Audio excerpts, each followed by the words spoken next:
Viral sa social media ang isang traffic enforcer sa bayan ng Tayug, Pangasinan dahil sa galing nitong umindak habang nagmamando ng trapiko sa kasagsagan ng rush hour. Samantala, isang netizen na nakabase sa Alberta, Canada ang labis na nagalak kaya ito ay nagpadala ng isang regalo. Ang kwento alamin sa ulat ni Kawawang Koboy, Leonidas Liad ng Probinoy TV. Igan, isang sampol naman dyan ng iyong dancing traffic enforcer.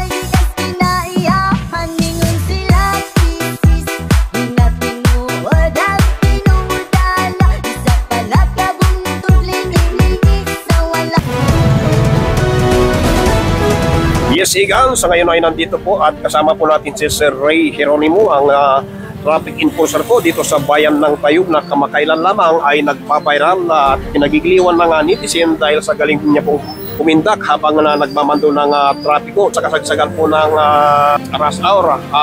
Sir Ray, ilang taon ka na po sa servisyo bilang isang traffic enforcer? 15 years. 15 years. Gaano na po katagal na ikaw po ay nagsasayaw habang nagtraffic po? Kasi yung sa umpisa, hindi pa ako sumasayaw dati. May kasama ako na pastor, sumasayaw. Pinanood ko siya after na magkasama kami sa traffic.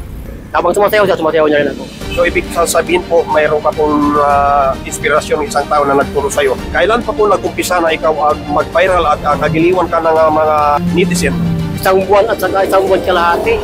Mula na ko pinisula ko ni Kawawang Koboy na vlogger. Ngayon, marami ang tao na pupunta dito at mga vlogger ng iba tingin sa pupunta sa akin dito rin.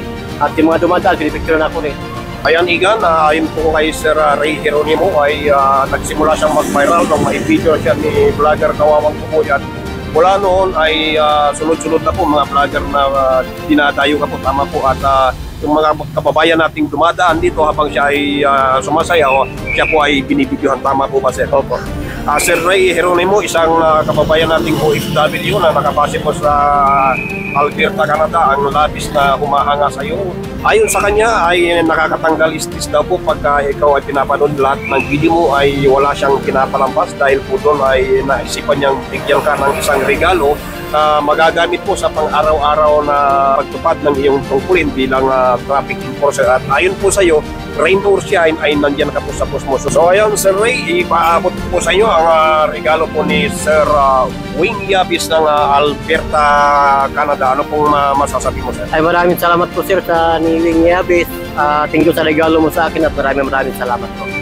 Sana po, gabay ka pa ng Diyos.